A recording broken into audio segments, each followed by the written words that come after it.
A partir de agora você vai ouvir pela Web Rádio SINDI-CT Clique Jornal. Clique Jornal.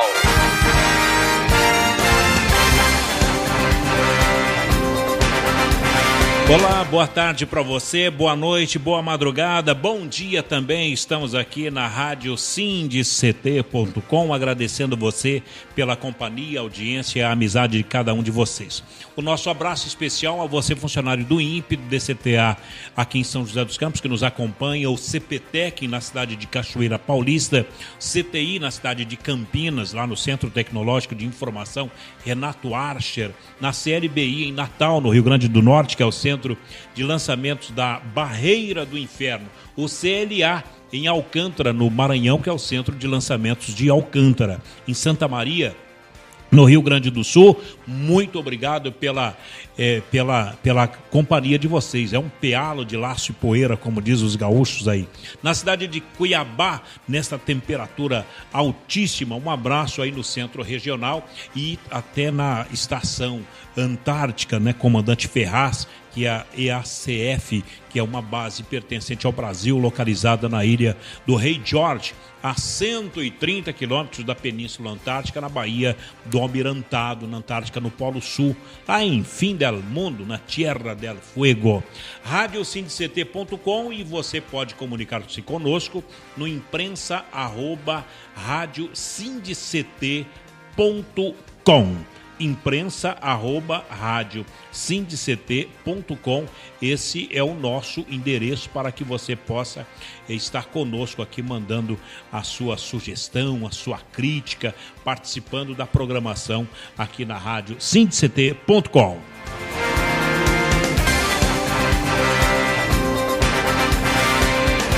Pois é, e conosco aqui está o Dr. Denerval de Mello, e ele, como um entendido em assunto do mercado imobiliário, eu começo o programa antes de chamá-lo para falar com vocês, dizendo que aqui em São José dos Campos tem um estoque de imóveis que é maior, que desde 2005, que mostrou uma pesquisa da CEIVAP, uma entidade que critica restrições a empreendimentos. Então, as imobiliárias aqui de São José dos Campos têm 4.100 imóveis vagos e disponíveis para locação, que é o maior volume desde 2005. Apesar disso, o valor do aluguel aumentou 10% aqui em São José dos Campos nos últimos 12 meses, em razão da queda no número de empreendimentos lançados no mercado.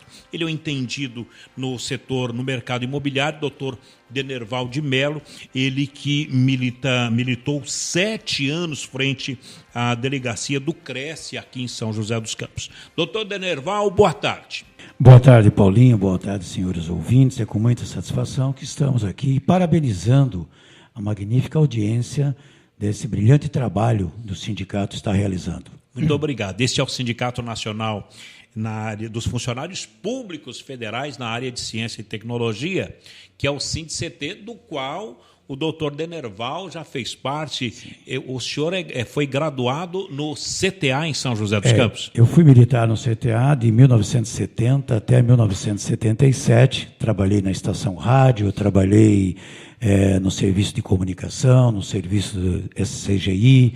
Então, tenho várias funções, tenho grandes amigos no CTA e no INPE de muitos anos atrás. Bom, em questão de graduações, o doutor Denerval foi cabo. Eu fui cabo radiotelegrafista. Radiotelegrafista. Anda muito, uma curiosidade, doutor Denerval, um soldado do CTA anda muito de avião?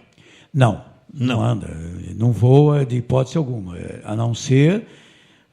hoje, na minha época, voava porque eu trabalhava no Rio, São Paulo e São José dos Campos. Então, durante o mês, nós viajávamos para a estação rádio para facilitar as comunicações das aeronaves que faziam Campo de Marte, Santos Dumont e o aeroporto de São José dos Campos. Então, nós tínhamos um trabalho, isso na década de 70. Bom, então... Hoje não. Então, engana-se quem pensa, eu vou para o CTA que eu posso viajar de avião à vontade. Engana-se totalmente. Quem vai viajar muito de avião é os aviadores, que são os oficiais aviadores. Esses, com certeza. O restante, normal, são tudo de terra.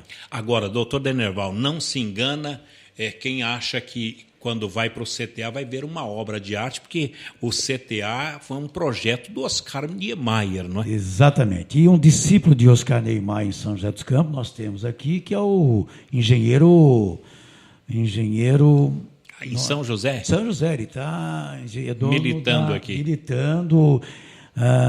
Meu Deus. Mas vamos saber daqui a pouco, então. Vou lembrar, a memória está meia falha, mas e ele construiu, inclusive, o prédio da Associação dos Advogados. Engenheiro ou arquiteto? Ele é arquiteto. É arquiteto. Inclusive, ele fez o próprio CTA, na época de Niemeyer, ele trabalhou junto na construção. Engenheiro Mourão. Engenheiro Mourão. Mourão está vivo, com aproximadamente 82 anos, e tem uma empresa, é a Diana Construções, é uma construtora, e trabalha com os 2 filhos dele. Inclusive, um dos filhos é professor da Unital, em Taubaté, na área de meio ambiente. Olha que é um grande arquiteto também.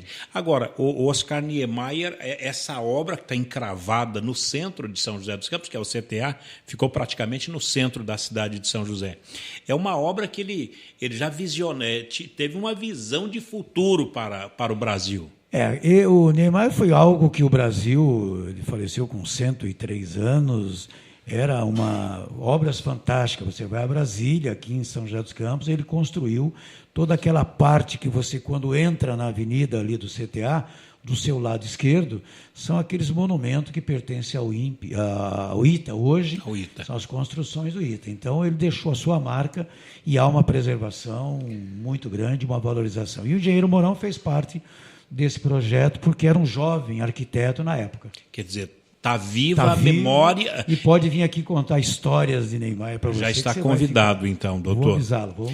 Bom, doutor Denerval de Mello, 7 anos como delegado do Cresce aqui em São José dos Campos, e 10%, olha, que aumentou os aluguéis aqui em São José dos Campos, apesar de ter 4.100 imóveis disponíveis. O que é que está acontecendo no setor imobiliário, na sua visão? Na realidade, a CEIVAP fez essa pesquisa na área de locação, e não é só na locação, na venda também tem um estoque aproximadamente de 4.000 imóveis, e hoje eu estive em uma reunião com um avaliador aqui da cidade, um grande amigo, e se você for na prefeitura hoje, na área de obras, de construção, na engenharia, não tem nenhum projeto de prédios novos em São José dos Campos. Com essa nova mudança, da lei de zoneamento, São José dos Campos estagnou. Não se constrói enquanto não tiver uma nova visão. Os empresários da cidade estão indo para outras cidades próximas. Você vê Taubaté crescendo, você vai ver agora Caçapava, Jacareí, numa evolução das construções. E São José dos Campos só vai terminar o que tem, e se não houver uma mudança, não houver investimento, a nossa cidade para. Agora, doutor, mas em contrapartida, nós teremos aqui as construções populares, no caso do Pinheirinho, que são por volta de 4.000, as regularizações dos bairros clandestinos em São José. Isso aí não vai alavancar, não vai ter o setor da construção civil aquecido? Você veja bem, você está falando bem, na área da moradia, de um trabalho do governo federal, a prefeitura me parece que tem hoje, já em obra de construções, aproximadamente 800 casas. Eu sei, tive com o secretário Miguel Sampaio, da habitação, que também está procurando, existe um propósito, um projeto do prefeito Carlinhos, quando assumiu, de construir 4.000 residências. Você sabe que em São José dos Campos é difícil você encontrar áreas para essa finalidade, até porque os imóveis que nós temos e terrenos que nós temos, ele está muito supervalorizado. Evidentemente, quem tem a sua terra está colocando num valor muito alto e não estão conseguindo encontrar o imóvel para essas construções. Está difícil, e quando vai encontrar, isso está muito afastado do centro. Hoje, para você ver, nós poderemos ter obras no futuro na Zona Leste, que é a única área que ainda se acha alguma coisa para se comprar, e um projeto do Construção da Minha Casa Minha Vida. Com relação às locações, a mesma coisa. Nós temos hoje o número falado pela CEIVAP, houve um aumento do aluguel, até por uma questão de uma correção, mas, na realidade, São José dos Campos tem que cair numa realidade, os proprietários de imóveis que têm os seus imóveis locados têm que fazer um trabalho de preservar os bons inquilinos, porque, senão, ele vai ficar com a sua casa vazia, e o seu apartamento também. Então, tem que haver uma procura de locação, mas hoje as pessoas estão especulando muito no sentido desse aumento, e se você dizer que o aumento de um salário mínimo não chegou a isso, e você, mais uma vez, vai aumentar um aluguel 10%, fora o condomínio, que hoje, quando você aluga um apartamento, o condomínio chega a ser quase que 50% ou mais do valor do aluguel. Então, tem proprietário hoje que está reduzindo o valor do aluguel para que o inquilino possa pagar o condomínio. Agora, olha, na comparação com 2012, nessa pesquisa que foi feita pela Ceivap aqui em São José, o número de imóveis neste ano cresceu 10,18%, de 3.700 para 4.100. Então, é esse o problema? O problema que aconteceu quando, na mudança da lei de zoneamento, na época do prefeito Eduardo, tinha muitos projetos dentro da prefeitura para construção de novos prédios, novas construções. E foi aproveitado os projetos que entrou até uma certa data. Então, poderia-se construir apartamentos aqui, prédios de 20, 25 andares. Hoje isso está restrito. Você vai para a Urbanova, tem um limite de altura, que são 8 andares. Em cada cidade, ela está loteada por um valor, por uma altura redimensionada pela nova lei de zoneamento. E como havia essas aprovações anteriores, as construtoras conseguiram ainda construir baseado no projeto na entrada. Então, teve esse aumento de imóvel. Hoje você não vê, hoje está parado o setor da área da prefeitura de entrada de imóveis para a construção. O senhor acredita, 7 anos como delegado do Cresce aqui em São José dos Campos, que São José para de verticalizar e passa a horizontalizar os imóveis? Não, eu acho que São José não tem espaço para tudo isso. Você hoje não pode pensar em verticalizar, porque senão você não vai ter espaço físico. O céu é o limite. Então, quando você tem uma área como a Zona Leste, em que você pode construir uma altura considerável dos prédios que você pode fazer lá, vindo para a área central você já não pode mais fazer isso, e, por exemplo, o Aquários também tem um limite. Então, eu acho que a verticalização ela vai criar um problema de espaço. Agora, para cima... O céu é o limite. O céu é o limite, então bom, você pode. Doutor Denerval, duas questões. Como se avalia um imóvel aqui em São José, já que estamos falando sobre esse preço, e um outro detalhe, as tais luvas comerciais, uma portinha do lado do mercado municipal. O senhor vai pagar 5, 6 mil reais de aluguel por mês para vender bijuterias, e a luva é 60 mil reais. O que é isso, doutor? Bom, isso é oferta. Então, aquilo que você tem, uma dificuldade de você ter uma exposição do seu produto de venda, e no centro da cidade é o seu melhor local, como a cidade de São José ela é quase que totalmente verticalizada lá no centro, você não vê prédios grandes no centro, você vê mais fora. Então, ali, o custo ela é horizontalizada, então. Sim, exatamente. Desculpa. Então, quando você tem uma cidade em que ela está numa horizontal, você vê que a valorização disso, ela não tem um projeto de crescimento como havia na época do prefeito anterior, de fazer ele ia fazer aquela... Um centro vivo. O centro vivo era um outro nome. A verticalização. Não, seria... Ele ia fazer não era a verticalização do centro, mas era alguma coisa... Revitalização. Revitalização, exatamente. Para você tentar fazer com que o centro pudesse se autovalorizar. Mas isso não foi feito, porque a partir da hora em que você quer fazer uma revitalização de uma cidade, no centro da cidade, e você não coopera com o proprietário ou com o inquilino que está ali, porque o que acontece? Ele paga IPTU e paga todos os seus impostos. E ainda tem que fazer determinados trabalhos em que a prefeitura cisma de que ele vai revitalizar. E quem faz esse investimento? Então tem que haver uma contrapartida. A partir da hora em que a prefeitura quer que você revitalize, você acompanhe esse desenvolvimento, a prefeitura tem que devolver a esse empresário uma forma de um benefício, porque ele não vai... E não tinha benefício nenhum. Benefício nenhum. O IPTU era a mesma coisa, e aumentando. Então tem que haver um retorno, senão o empresário não investe. O senhor acha que vai baixar os valores dos aluguéis? Porque aumentou 10%, ou seja, acima da inflação. A inflação foi 6%. Então, esse acúmulo de 4.100 imóveis, então, assim, está com oferta exagerada. Eu acredito... Será que não vai cair os valores? Com certeza vai ter que cair, porque o que acontece? Quando você tem uma oferta grande e não há a procura, ou quando há a procura ainda, as pessoas estão tentando negociar aonde está morando atualmente, até para uma... O que acontece? Você hoje aluga um apartamento de 1 quarto lá no Novo Horizonte, e você vai procurar um de 2. Então, você vem para próximo. Então, quando você está vindo para o centro, você está pagando um aluguel mais caro. E quem tem esse imóvel está cobrando mais caro. Então, você tem que negociar. E a essa negociação, o proprietário tem que entender que, se ele não reduzir, ele não vai locar. Mesmo com todas as imobiliárias trabalhando, ofertando, você pega os jornais da região, há várias e várias ofertas, e o que a gente procura sempre informar, é que os empresários, os donos de imóveis, os proprietários, procurem as imobiliárias, porque elas têm o valor real de mercado. O valor real de mercado, ele é feito por várias técnicas de avaliação, não é simplesmente, eu paguei, porque hoje, se você for alugar um imóvel, o que deveria ser feito, a locação é aproximadamente 1% do valor do imóvel. Só que isso não é a realidade hoje. Hoje você não consegue esse preço. E tem proprietário, porque já viu dizer ou conhece que é assim, ele acha que aquele imóvel dele vale isso. Mas hoje você tem a locação girando de 0,5% a 0,8%, que é o que você encontra no mercado.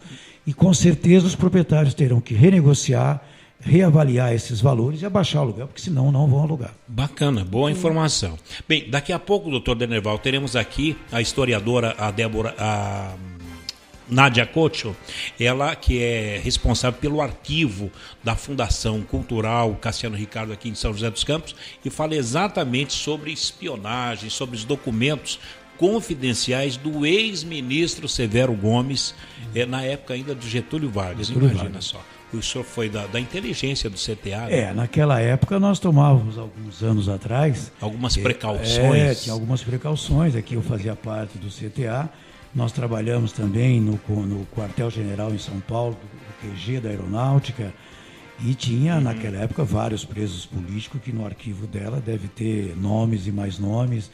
E essas histórias uma história secreta do país, em que às vezes libera-se alguma coisa ou não se libera, e procura hoje trazer, inclusive recentemente parece que foi encontrado alguém, um corpo de um preso que sumiu e depois encontraram. E apareceu mais agora. Uma forma da família ir buscar uma indenização, como outras tantas já o fizeram. Então, daqui a pouco a gente vai falar sobre isso e também sobre a FADESP, que é a Fundação das Associações dos Advogados do Estado de São Paulo. Eu, assim que saí, eu já sou vice-presidente da Federação das Associações desde 1998, há 15 anos, e agora nós resolvemos realmente trazer a FADESP a todo o Estado, revitalizá-la, para que os advogados não se sintam tão abandonados como estão em todo o Estado e Brasil. Então vamos falar isso daqui a pouquinho, depois dos nossos institucionais. RádioSindCT.com, a rádio do Sindicato Nacional dos Servidores Públicos Federais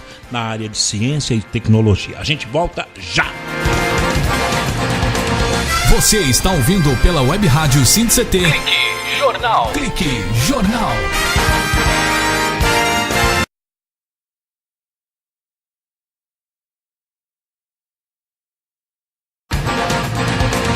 Você está ouvindo pela Web Rádio SindCT. Clique Jornal. Clique Jornal.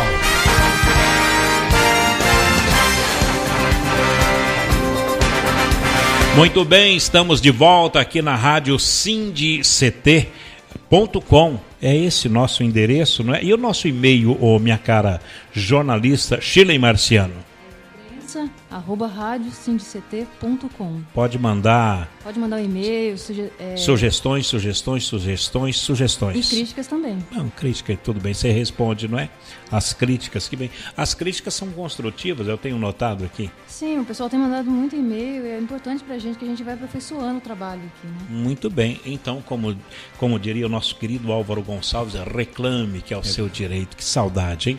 E daqui a pouco, a historiadora Nádia Cótio, que ela é responsável pelo arquivo na Fundação Cultural Cassiano Ricardo, aqui em São José dos Campos, ela vem falar exatamente sobre esta onda, né, que a imprensa tem trazido à tona aí, que são documentos confidenciais, desde do Snowden lá, e tem um outro jornalista aqui dos Estados Unidos, acho que inglês, está morando no Rio de Janeiro, mostrando, publicando que os americanos têm tentado de todas as maneiras saber como está a situação das empresas e do governo brasileiro. E a Terezinha, a Nádia Cótio, ela traz documentos, fala de documentos confidenciais do ex-ministro Severo Gomes no arquivo público, que relatam a vigilância sobre os rumos do país. Daqui a pouquinho, depois que a gente falar com o Dr. Denerval Rodrigues de Mello, ele que é o vice-presidente da FADESP, Federação das Associações dos Advogados do Estado de São Paulo. Doutor Denerval, sem advogado não se faz justiça, doutor? Olha, isso está na Constituição, artigo 133, o advogado é indispensável para o exercício da justiça em nosso país. Porém, nós estamos verificando que a cada dia que passa, o advogado está sendo dispensável. Hoje existem várias câmaras de conciliações, mas o que existe? O advogado tem que se valorizar. Mesmo essas câmaras de arbitragem, mediação e conciliação que existe através do Conselho Nacional de Justiça, os tribunais de justiça e as entidades criando essas conciliações, a importância do advogado nesse meio é fundamental. Em Câmara de Arbitragem, nós temos que ter o advogado, porque ele conhece os trâmites da lei, ali nas suas aplicabilidades, nas suas demandas judicial e a pré-judicial, para que você possa fazer ali uma boa argumentação. Na arbitragem, a condução de um advogado num tipo desse trabalho também é fundamental. E na área da conciliação também é fundamental o advogado participar nisso. Então, o que nós procuramos com isso? Que o advogado se valorize. O advogado valorizado é aquele advogado que preocupa-se com a cultura, com o seu valor profissional, com a sua defesa da sua entidade, participando da sua entidade.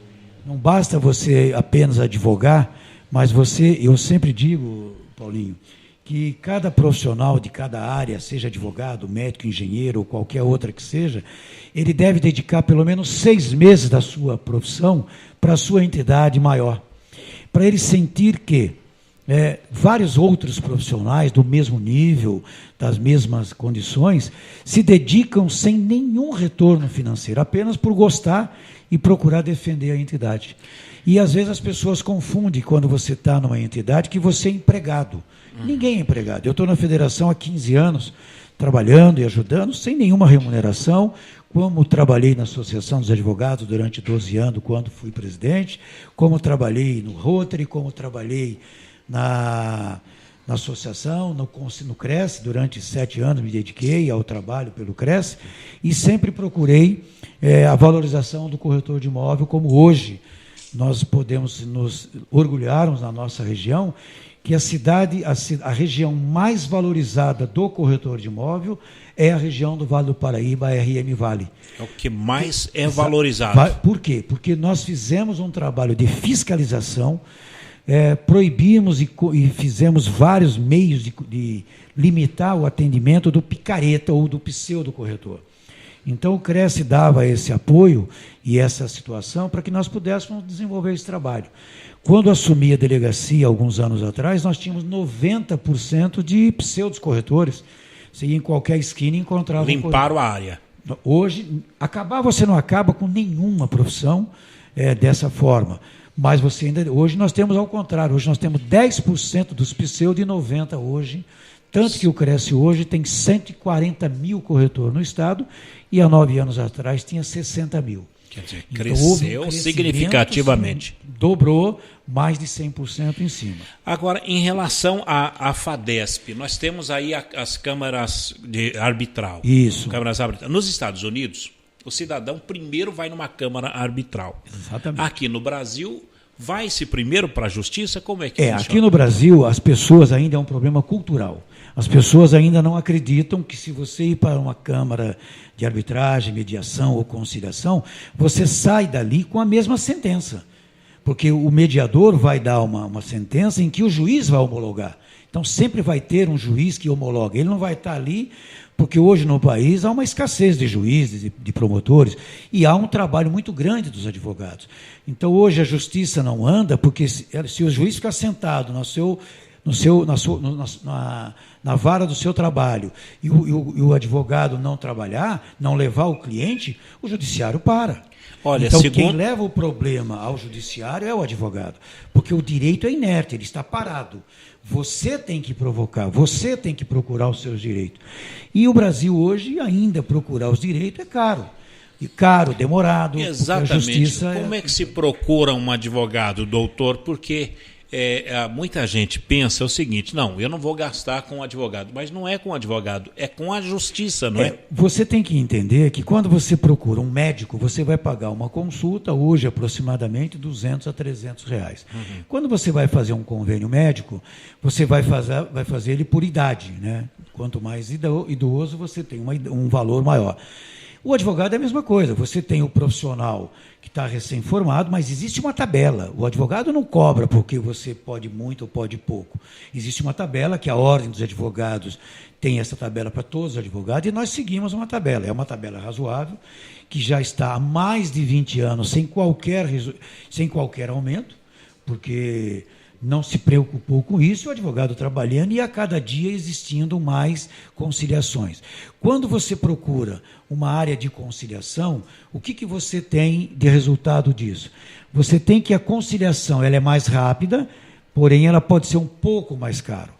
Então, quando você quer, num processo, ganhar tempo, você procura a justiça. Quando você quer, num processo, resolver o problema, você, inteligente, vai procurar uma conciliação, a mediação ou a arbitragem. Você vai procurar as câmaras, porque num prazo de 3 meses você tem que resolver o problema. Então, existe um prazo para você resolver, e existe já julgado do STF, STJ, em que a sentença dada nas câmaras de arbitragem, mediação e conciliação, elas têm toda a sua validade jurídica e só poderá ser anulada se houver um erro ou um vício dentro desse caso. E dificilmente isso acontece. Bom, então quem quer ganhar tempo... Quem ganhar tempo... entra na justiça. Entra na justiça, porque você vai entrar com o processo. Quem quiser resolver, vai para a Câmara Arbitral. E, normalmente, quem quer resolver é aquela pessoa que é o empresário, quer e vê o seu benefício perdendo ao tempo. Doutor Denerval, mas se entre eu e o senhor nós tivermos uma demanda, o senhor entra na justiça, eu posso entrar na Câmara Arbitral? Veja bem, o que é a Câmara Arbitral? Quando você faz um contrato, ele tem que ser um bem disponível. O crime não é um bem disponível. Então, no crime não existe a Câmara Arbitral nem mediação. Você não negocia, eu matei, não existe isso. É mais um sistema de negociação, Exatamente, então, né? É uma negociação, é uma forma em que você... O que é um acordo? Um acordo é que você perde e eu perco. Então, nós estamos satisfeitos e vamos embora. Eu comprei um carro do doutor Denerval. Tá. Acontece que eu não peguei o recibo e quando eu fui buscar o recibo, o senhor te perdeu o recibo, não encontrou o dono e tal. Neste caso, eu procuro a Câmara Arbitral? Sim, mais rápido. Você talvez seja um pouquinho mais caro, mas pelo tempo é você resolver imediatamente isso. Você procura hoje uma eficiência muito grande que nós temos, não só em São José, mas em todo o Brasil, são os PROCONs. É o primeiro caminho. Caminho, PROCON. O PROCON. Você procura o PROCON e faz a sua denúncia. O PROCON já tem um poder de polícia, de negociação muito rápido. Desse PROCON não houve aí você procura uma pequenas causas. Então você começa a ir atrás de resoluções mais rápidas. Deve-se garimpar a justiça, então. Sim, a justiça, quando eu disse para você o que é o bem disponível, é aquilo que você pode negociar. O que é uma sentença hoje? O juiz, quando dá uma sentença, ele vai agradar uma das partes. Dificilmente ele vai agradar os dois. Você não tenha dúvida disso. Ou você vai ganhar ou você vai perder. Exatamente. Então você vai entrar, você tem 50% daquilo que você está litigando ali. Se o juiz der para você a sentença, você saiu satisfeito. Aquilo que você pleiteava, você conseguiu. Geralmente é mais demorado nesse caso, né? Sim, muito mais demorado. Eu vou dar um exemplo. Tem ações de despejos aqui na nossa comarca de 3 anos, um despejo por falta de pagamento. E daí, doutor? Não, você acha que é admissível uma pessoa estar enrolando um proprietário durante 3 anos, não pagando o aluguel e está no imóvel? Então tem 3 e mais 3. São 3 anos aí. Se você entra, se nesse contrato, aí o que você falou, se eu poderia procurar esse ou aquele. Quando eu faço um contrato com você de prestação de serviço, de qualquer coisa disponível, nós temos que colocar nesse contrato uma cláusula que chama cláusula compromissória. Ou seja, essa cláusula nós estamos determinando que a Câmara de Arbitragem, a Comacom, por exemplo, aqui de São José dos Campos, vai litigar, vai resolver o nosso problema. Então, quando você assinou, você admitiu que aquela Câmara vai resolver. E se amanhã, agora, eu que assinei o contrato, eu tenho a liberdade de entrar na justiça comum como na justiça arbitral. Na arbitral, exatamente. Você também, desde que você entre antes. Muito então, bem. Se eu amanhã você me deu um problema com o carro que você está falando, e nós fizemos um contrato, e nesse contrato, no final do contrato... Fica eleito a Câmara Arbitral da... Não sei, aí você vai ver a Câmara Arbitral que nós queremos determinar. Aquela Câmara vai nos resolver o problema. E em 90 dias, no máximo, ela vai dar a decisão dela. Sem traumas. E aí você vai ao justiça e o juiz homologa aquela, desde que correu tudo dentro da lei, da legalidade, e isso é resolvido. Quando você entra na justiça, você vai fazer o quê? Oficial de justiça para achar, localizar, e o cara não está, não encontra, e não intima, e vai. Aí o advogado, outra parte, é a lei, né, não está fazendo nada de ilegal, ele começa a peticionar e ganhando prazo. Como você viu no recente julgamento do STF, que tinha lá o embargos infringente. Está na lei. 6-4.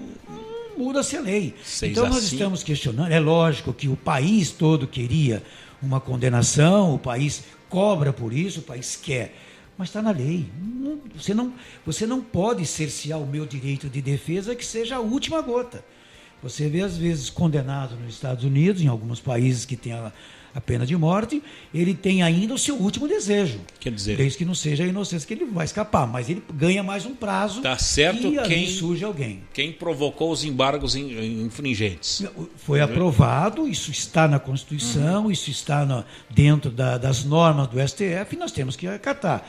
É o que eu queria, o que você queria. Mas está na lei. Está na lei. Então a lei, o STF não pode julgar acima da lei e nem abaixo da lei. Ele tem que ser o Celso de Mello, como eu acredito, não só ele, como eu acredito. Ele aplicou a lei. Ele foi o último, eu acredito. Qualquer outro, mesmo aqueles 5 que votaram favorável, mas na hora do voto Minerva, meu amigo, é a lei. Aplicou a lei. Então, mesmo o Fux, você vai ver agora, ele é o relator. Lembraram-se do Che Guevara. Hay que endurecer sem perder a ternura jamás. Então, muda-se a lei. Muda-se a lei. Então, a lei é uma determinação. Tá. Não estou contente. Tudo bem, muda a lei que você muda a lei. Quer dizer, e para mudar a lei vai ter que... A nossa Constituição já está com 22 anos, 25 anos já. Dr. Denerval Rodrigues de Mello é o vice-presidente da Federação das Associações dos Advogados do Estado de São Paulo, a FADESP. Endereço e telefone, doutor? A FADESP é em São Paulo, na Rua da Glória. Nós temos uma sede própria. O telefone aqui na regional é o meu, porque eu sou o vice-presidente regional. Nós estamos trazendo cursos para os advogados da nossa cidade na área do peticionamento eletrônico, que é a nova modalidade, a assinatura digital, a digitalização. Isso é necessário, isso facilita. Mas a gente fica triste porque o Tribunal de Justiça de São Paulo determinou, que aí a gente vê uma falta de operacionalidade da nossa ordem maior, que Rio de Janeiro, por exemplo, hoje você aceita a petição tanto eletrônica quanto a de papel. E São Paulo não. Em São Paulo, não. A Bahia, vários estados, os tribunais de justiça deram um prazo maior aos advogados. Em São Paulo, ainda não conseguiram mudar a cabeça do presidente Sartori para que faça isso. Mas a gente espera. Estamos fazendo um curso dia 25 agora de outubro em Caçapava, de peticionamento eletrônico, e outro em São José dos Campos, que é o 5º e 6º, também aqui em São José. Estamos trazendo no dia 4 de novembro a doutora Sônia Mascaro para fazer uma palestra na Câmara Municipal, sobre assédio moral, onde ela tem um livro, uma grande advogada, jurista, mestrada, doutorada, de um grande escritório em São Paulo.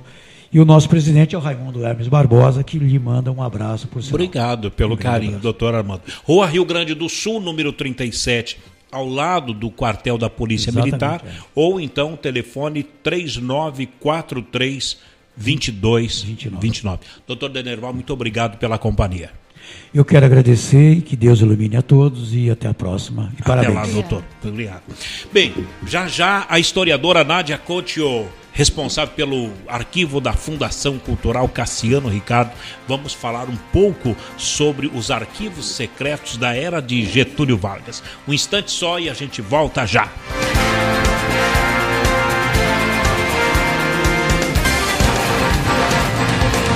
Você está ouvindo pela Web Rádio SINCT. Clique Jornal. Clique Jornal.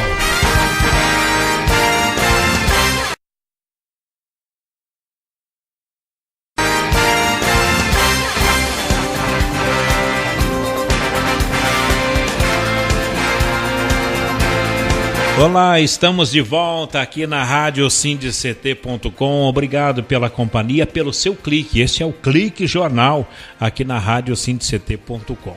Olha, os jornais trouxeram a informação nesse final de semana que documentos inéditos revelam que a Embaixada dos Estados Unidos no Rio de Janeiro foi utilizada pelo governo norte-americano para monitorar autoridades e políticos brasileiros no ano de 1945, no final do regime totalitário conhecido como o Estado Novo, que foi de 1937 até 1945. Aqui conosco a professora Nádia Couto, que é responsável pelo arquivo na Fundação Cultural Cassiano Ricardo, fala exatamente sobre essa espionagem em 1945. Professora, boa tarde. Boa tarde.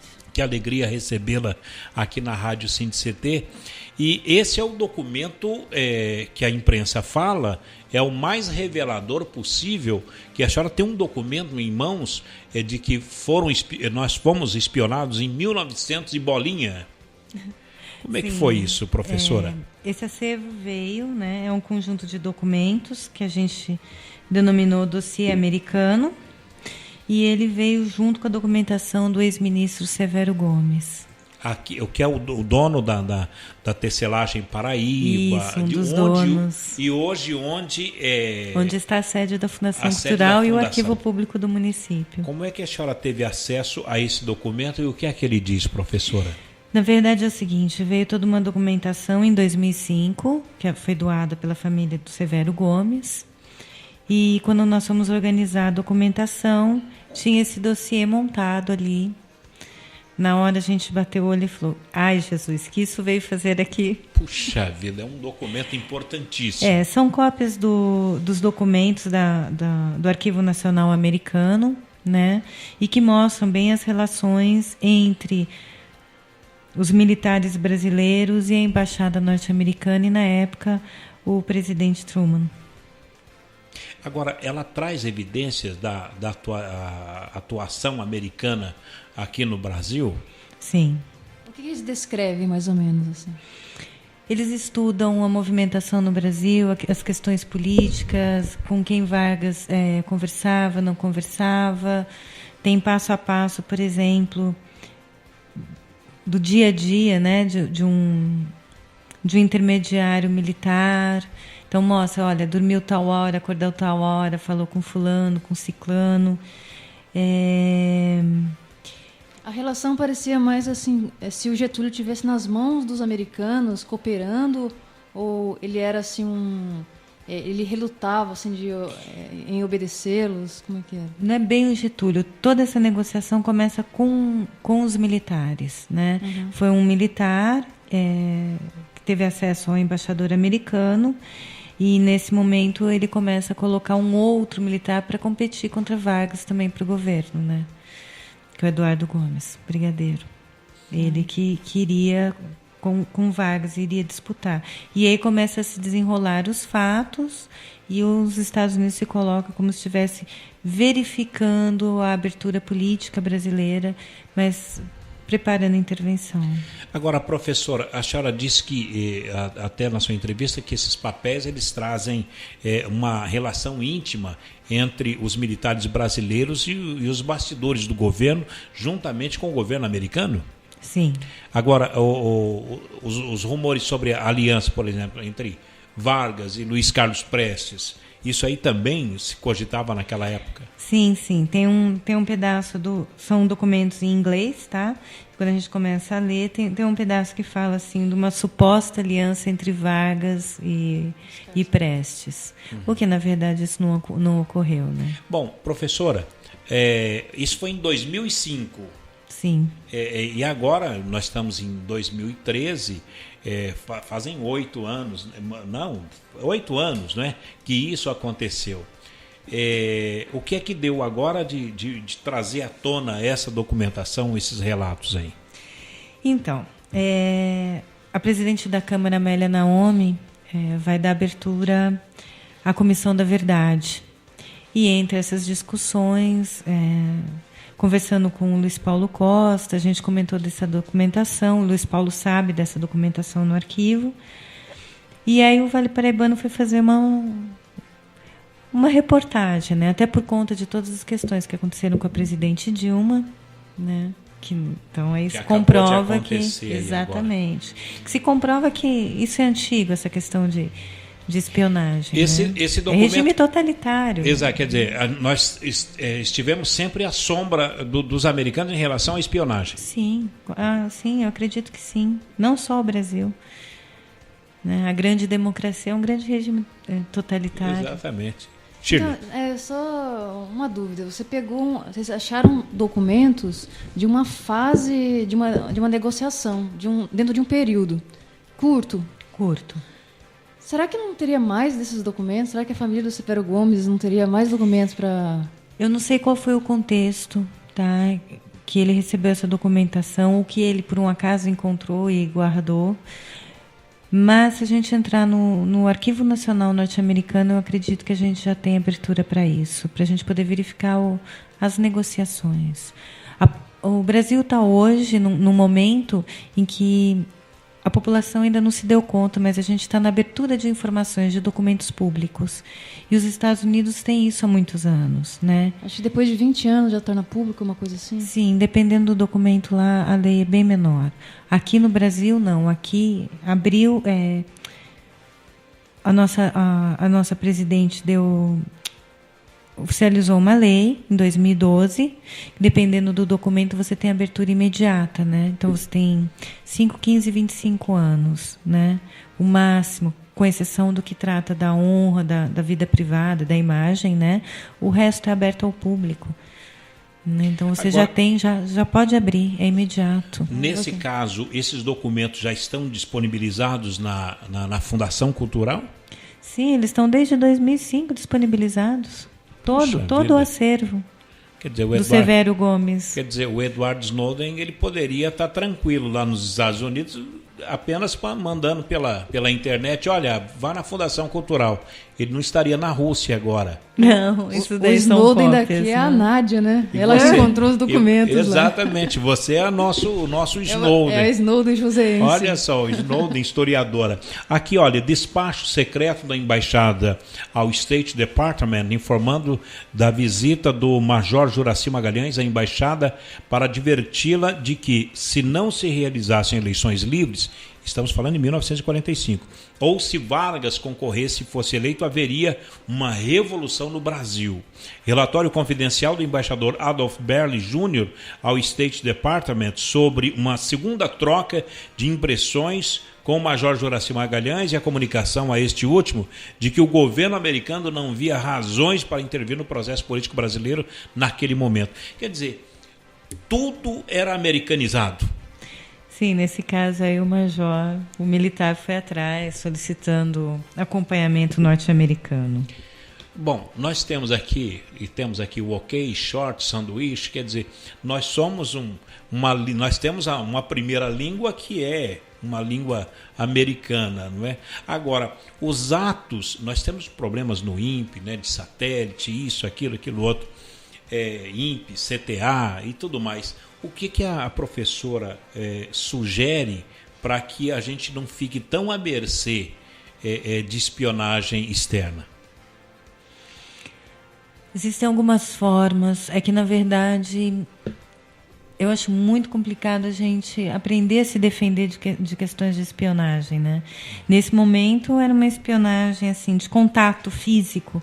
Hoje você já tem internet, hoje você tem um computador, você tem as invasões em cima do que a gente pode chamar de metadados, que são os dados sobre os dados, né? Esses metadados é que são passíveis de busca, né? Eles conseguem corromper esses metadados, né? É complicado.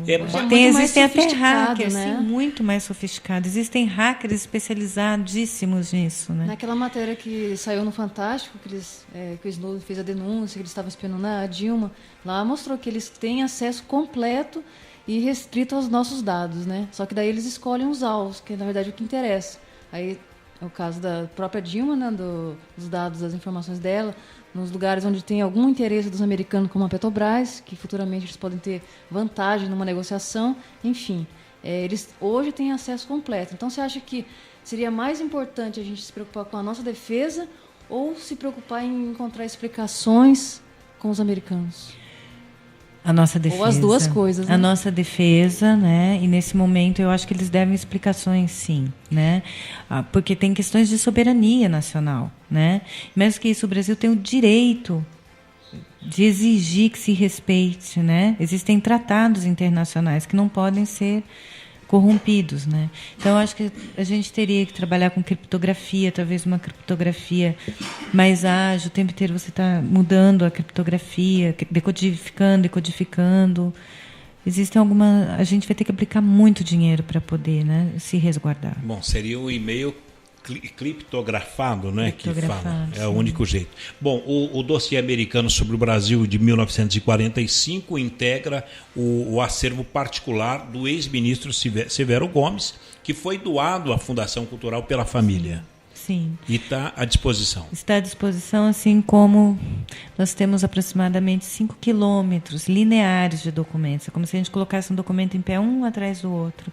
Nós temos documentos que tratam de São José dos Campos de 1803 até o ano de 2013. Disponível à consulta pública no período de segunda a sexta, das 8 ao meio-dia, da 1 às 5 da tarde. O arquivo é público. Bom, então nós temos aí o Google de São José dos Campos, que é a Fundação Cultural de 1813. 1803. De 1803 até hoje. Sim, em diversos suportes. Inclusive tem uma documentação um pouco mais antiga do século XVIII lá que também está disponível. Bom, nesse caso a gente vai poder saber de quem é aquele terreno do Pinheirinho lá, afinal, né? Temos desde mil e quando não havia plantações de maçãs ali, não é? Então, quer dizer... Sim, tem um livro da ata da Câmara que esclarece muito isso. Olha que bacana.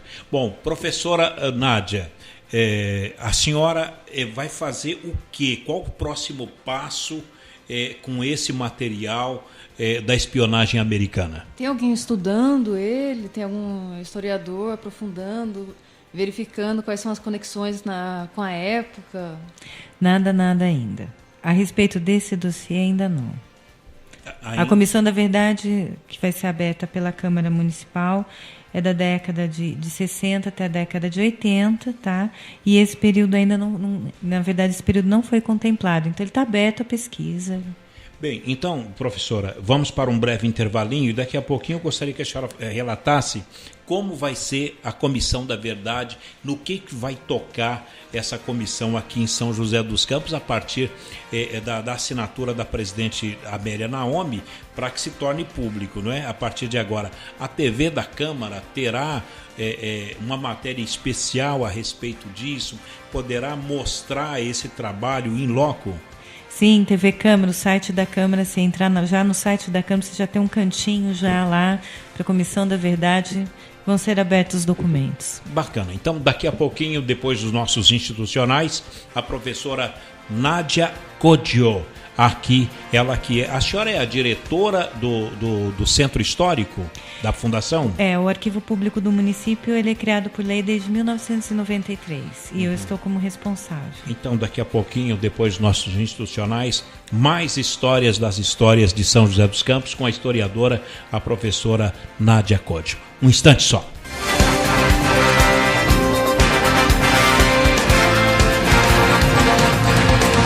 Você está ouvindo pela Web Rádio SINT-CT. Clique Jornal. Clique Jornal.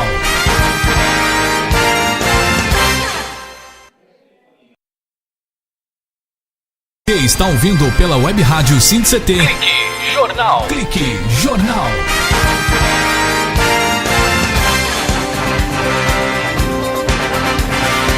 Muito bem, estamos de volta aqui na Rádio SINT-CT com a historiadora, a professora Nádia Kodjo, que é responsável pelo arquivo da Fundação Cultural aqui de São José dos Campos. Professora, agora são tantos os comentários e tal, a senhora acredita que os americanos, eles sempre espionaram e vão continuar espionando os países do mundo, em especial o Brasil? Sim, acredito.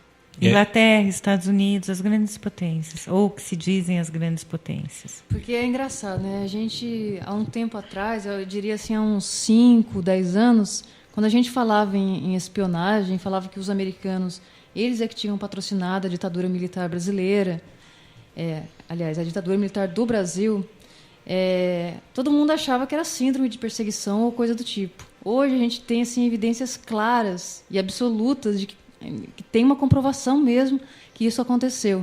Então, eu acho que agora até pode haver uma mudança de comportamento, de tratamento da questão mesmo. Então, eu espero que não fique só nisso aí, né? Que a gente possa tomar medidas até mesmo de proteção. Bom, no que fala aqui a Shirley, a espionagem ela sempre fez parte, né, da diplomacia dos países, né? Todo mundo espiona. Guerra Fria. Exato. A senhora acredita que o Brasil também inspeciona os outros países? Qual a sua opinião sobre isso? Eu acho que sim. Também, não é? Eu acho que sim. Ele tem essa soberania, ele também tem que se proteger. Está muito assim, não é? Que os americanos... A troca de informações. Agora, depende do nível, né? Eu acho que o marco agora o marco institucional de internet, de comunicação nesse país precisa, né? Você precisa trabalhar essa questão. A Dilma está colocando isso na pauta, né? O que a gente discute é a questão até onde você pode investigar, por exemplo. Exatamente, até onde você pode ir. Porque se você disser que você está investigando um outro país por causa de terrorismo, por exemplo, é justificável. Mas você tentar tirar vantagem numa licitação, por exemplo, aí é desleal, né? Sim, sim. Mas até onde você pode investigar com a alegação de que é terrorismo? Que nem tudo é terrorismo. Então tem que saber, né? O que é terrorismo? O que te faz pensar que isso é terrorismo? Você vai se pautar no que é isso, né? Para poder buscar o terrorista, né? Qual é essa linha? Qual é esse limite que você pode ir? Ele é tênue? Tá, tudo bem, ele é tênue. Mas e aí? O que você vai demarcar? O que te garante que isso é um terrorismo? E que te dá acesso a investigar? Uma pessoa, um país. Então seria o caso de criar alguns critérios junto à ONU, por exemplo. Sim. Agora, critérios bem estabelecidos conceitualmente. O que é terror, né? Porque você dizendo que você vai proteger o seu país de um terror, você também pode estar fazendo terror. Então, conceitualmente, o que é terror? Quais são os seus limites? Né? Quais são os critérios para você poder interferir, intervir? Professora, agora, o que a gente vê que a questão dessa espionagem também é muito de comodismo, não é? Tudo é e-mail. Foi citado até pouco tempo que o Google, né, o Gmail, estava a serviço dos Estados Unidos, e na última aparição lá onde mostrou que a Petrobras estava sendo espionada, a Google também estava. Ela se safou disso ou continua nesse meio aí de estar espionando os e-mails dos brasileiros? A Google, na verdade, é um grande servidor, né? Uhum. Então, as informações lá chegam, lá elas recebem a codificação, né? Cada e-mail que se transmite. Quando você libera um e-mail, por detrás desse e-mail você transmite algumas informações relativas àquela transação que você está fazendo, àquela correspondência que você está fazendo, né? Veja bem, o e-mail nada mais nada menos do que a antiga carta, do que o antigo ofício, do que o antigo memorando. Então, ele tem toda uma codificação. É essa codificação que a Google, que os grandes servidores, né, mundiais recebem e mantêm nos seus bancos de dados, né? Ali que é feita a pesquisa. Então, através das licenças, né? Porque quando a gente faz um e-mail, a gente assina uma licença. Então, quando a gente assina a licença, que leia muito bem as entrelinhas. Porque, geralmente, quando é algum produto, algum site americano, eles têm acesso. Então, na verdade, é assim, você assinou um Gmail, verifique na entrelinha ali, no que está escrito, você deve ter dado autorização para que o governo americano... vasculhe a sua vida. Verifique os assuntos que você recebeu ou emitiu. Isso daí é basicamente o metadados. É engraçado que eu vi uma notícia, né, quando eles denunciaram que o Gmail ele estava aberto, né, que todo mundo, que eles estavam espionando. Eles falaram o seguinte: todo mundo sabe que o Gmail não é seguro. O próprio dono do Gmail falou isso. Porque pelo Android, você entra, ele fixa a sua senha ali e nunca mais sai, né? Você não precisa ficar fazendo igual o Hotmail, que você tem que logar toda vez. Ele não, ele fica marcado ali e toda vez ele já entra sozinho. Então, os próprios proprietários do Gmail falaram: mas todo mundo sabe que não tem segurança nenhuma no Gmail. Ele não tem algumas chaves aí de segurança. Não. Professora, a segurança do e-mail é igual quando você leva um bolo para um presidiário, né? Lá no putim, na prisão. Chega lá, o carcereiro pega a ponta da faca e fura o bolo todinho, né? Para ver se não tem um celular ali. Quer dizer, quando você manda um e-mail é a mesma coisa, só que não é bolo, né? Não, exatamente. Bom, professora, qual o telefone da Fundação Cultural, e-mail para que as pessoas... Falamos de e-mail, né? Sabe lá Deus se já estão... Se alguém da fundação lá olhou nas entrelinhas, poxa vida, agora no e-mail aqui... É Nádia Snowden agora, né? Exatamente, Nádia Snowden, que está revelando isso aí de 1945, não é? Na época do Getúlio Vargas, mas pelo menos deixou o voto para as mulheres serem uma realidade, né? Uma coisa boa do Getúlio Vargas. Populismo, né? Mas tá bem valendo. Populismo, uma né? outra fase. Professora, qual é o e-mail da Fundação Cultural, o site da Fundação, ou o telefone para que as pessoas possam encontrar mais informações, que são riquíssimas essas informações? Então, as informações do Arquivo Público se encontram à disposição no site da Fundação, www.fccr.org.br. O telefone do Arquivo Público é 3924-7329 e o e-mail é arquivopublico@fccr.org.br. O e-mail, mais uma vez, arquivopublico@fccr.org.br.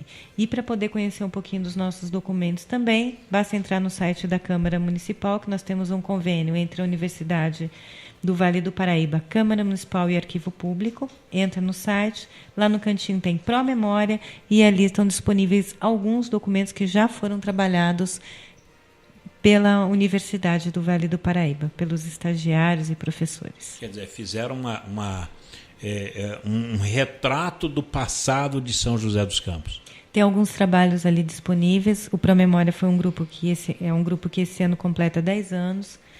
Né, que a presidente Amélia Naomi renovou e ampliou esse convênio assim que assumiu a presidência da Câmara, e, na verdade, o objetivo é estudar a história de São José.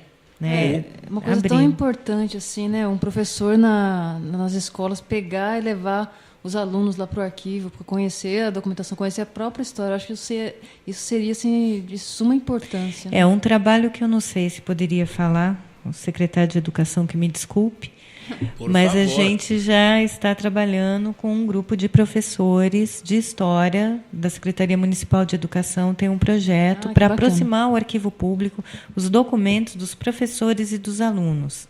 A ideia é pegar dos anos iniciais aos anos finais, né? E trazer o arquivo público, trazer os documentos para o dia a dia dos alunos, né? Sim. Professora, a gente tem notado que o passado ele é muito querido aqui para São José dos Campos. Nós temos o livro da Tita Celicani, que fala sobre Brinquinho e Brioso, uma dupla sertaneja aqui de São José dos Campos que fez sucesso no Brasil inteiro. Nós temos o livro do jornalista e hoje vereador, o Tchaca, que fala do Berfares, um carroceiro na Câmara Municipal. O trabalho dele foi feito dentro do Arquivo Público do município. Exatamente, é isso que eu ia Wagner perguntar. Balieiro, secretário, foi trabalhar com a questão do Pinheirinho em loco. Várias pesquisas para poder fazer projeto de lei. Wagner Balieiro estava lá no arquivo. Tchaca, Wagner Balieiro. O próprio Carlinhos, o próprio secretário municipal de Educação, quando abriu o ano letivo, foi lá no Arquivo Público buscar os documentos, é nos arquivos que eles vão. Quer dizer, a Fundação Cultural é um celeiro, é uma usina, não é, de futuro, não é baseada no passado. Sim, veja bem, o São José dos Campos, em 93, criou o sistema de arquivos do município de São José dos Campos, ou seja, criou uma rede de documentos e informações municipais. E o coordenador de tudo isso, até conforme legislação nacional, é o Arquivo Público do município. Qual é a missão do Arquivo Público? É de dar resposta tanto à administração quanto ao munícipe. Então, é lá que você vai encontrar os documentos oficiais, a história oficial e, na verdade, agora documentos particulares, né? E história oficial, entenda-se bem, poder legislativo e executivo, administração direta, indireta, fundacional, todos os órgãos da administração, mais o legislativo e documentos particulares, tá? Que estarão abertos à pesquisa. Que bacana. Tem um livro que eu gostaria de citar também, foi sobre o PL1, que é o Paulo Lebrão. Foi a primeira estação de rádio aqui na Rua 15 de Novembro. Sim, Inês Lebrão trabalha com a gente tem Inês, fotografia também. Que é filha, né? Ela é neta. Quer dizer, existe uma riqueza muito grande que está aí no dia a dia sendo degustado pela população.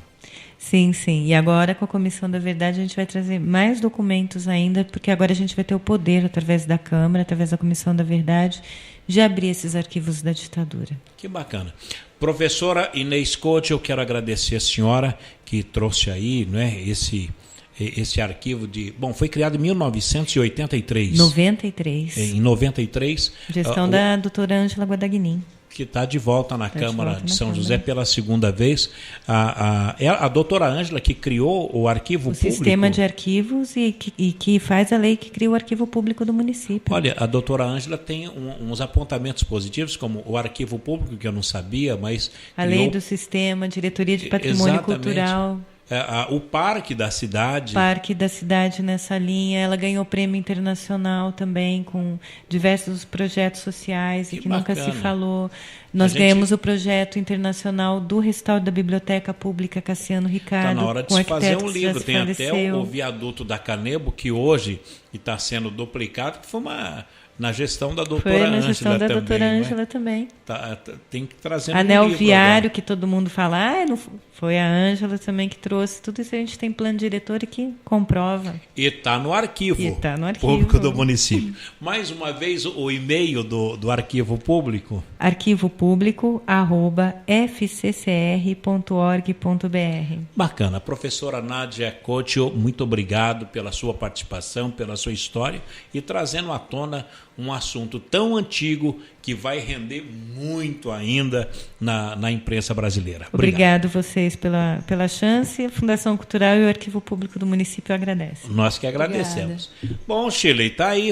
Entramos para a história do município de São José dos Campos com a professora a Débora Couto, né? Nossa, eu já aprendi muito. Documento desde 1803, né? Muito nem legal. Falamos ainda que ela é parente da dona Terezinha Couto, que um dia nós iremos falar da dona Terezinha, foi a mulher mais influente aqui de São José dos Campos, de todos os tempos. Nossa, que bacana, hein? Não é? Vamos embora? Vamos embora. Bem, meus amigos, por aqui a gente vai colocando um ponto final em mais um Clique Jornal, o jornal do Sindicato Nacional dos funcionários públicos na área de ciência e tecnologia do setor aeroespacial. A presidência é do presidente Ivanil Elisiário, o vice-presidente Fernando Moraes e o secretário de Comunicação e Vitor Cultura Portesani. Vitor Portesani, a minha colega Chilei Marciani, o Paulo Silva está aqui e a gente volta amanhã, né? Amanhã. Sim, a gente volta amanhã, mas hoje à noite também tem, hein? E hoje nós temos no Teatro Municipal Vozes da Cidade. Isso aí. Um abraço, Chile. Tiago Santos na trilha sonora, muito obrigado. Obrigado pelo clique, radiosindct.com e até lá. Tchau.